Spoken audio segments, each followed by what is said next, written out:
The teachers and priests of the Jews were not happy to see the crowds listening to Jesus. They wanted the people to listen to them, not him. One day, the chief priests sent their temple guards to arrest Jesus, but they could not do it.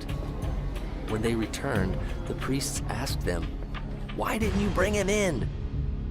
The guards answered, "No one ever spoke the way this man does." Not even the prophets spoke like Jesus.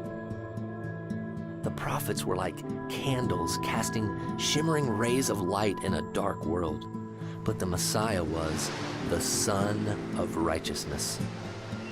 Who needs candles once the sun has risen? Jesus said, "I am the light of the world. Whoever follows me will never walk in darkness, but will have the light of life." Jesus is the Word who in the beginning said, "Let there be light." He is the ultimate source of physical and spiritual light. As the time approached for the Messiah to fulfill his mission, he led 3 of his disciples, Peter, James, and John, up a high mountain. There, he was transfigured before them.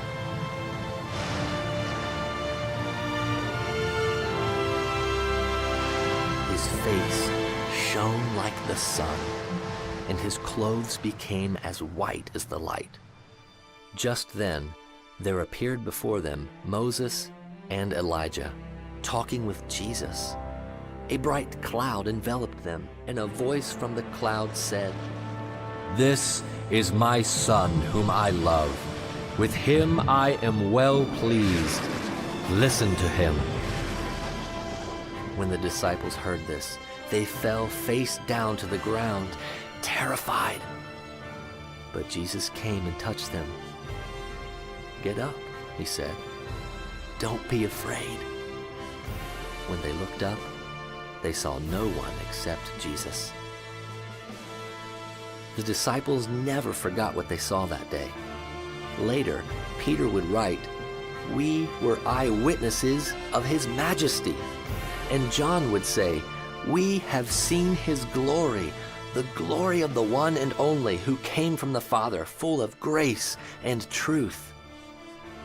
But for now, the Son's glory would remain hidden in his body of flesh. It was time for the King to fulfill his mission.